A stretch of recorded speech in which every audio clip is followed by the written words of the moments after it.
Hello and welcome to my bite-sized guide to Reiner Knizia's excellent game, Ingenious.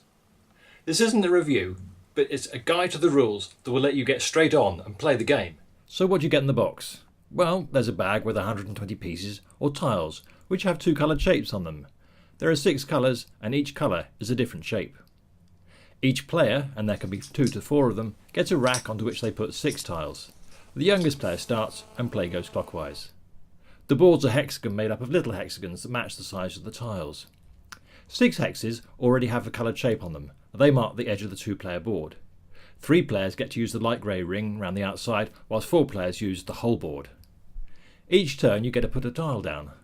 On the first turn, one end at least must touch one of the spots on the board. Otherwise you can put them anywhere you like, as long as it's not got a tile on it already. You don't have to touch another tile, and you don't have to match the colours. But it's a good idea if you do, because that's how you score. Here, I put a blue tile down. For each tile that touches the same colour, I get a point. That's 1 for each end of my tile, so this turn scores 2.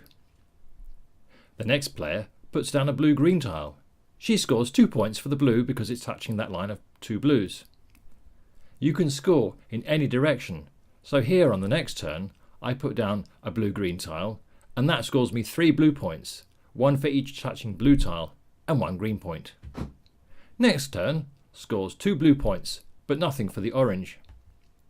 The turn after that, a double orange goes down, end on, and that scores just 1 point. That's because the other end isn't touching any orange spots already on the board, and so that half doesn't count. Note that it's fine to leave gaps that can't be filled, like here. When you score, move your marker along the scoring track, 1 space per point. And if you reach the end, then you get to put an extra tile down. And you can still make matches with that colour, but they just won't score. When you've finished your turn, you replenish your hand.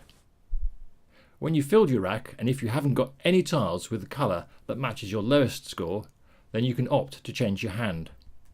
Show the other players, and then take 6 new tiles and put yours back in. So, how to win? If you get all 6 of your markers to 18, then you've won straight away. Normally though, the end of the game is when the board is full, and the winner is the person whose lowest scoring colour is higher than anyone else's. Here, the top player has a lowest score of 10 for his red and yellow. My lowest score is 8 for my blue, so I lose. If it's a draw, like here, then look at the next lowest, and so on until you find a winner. And that's it. Ingenious. I hope this was useful, and thanks for watching.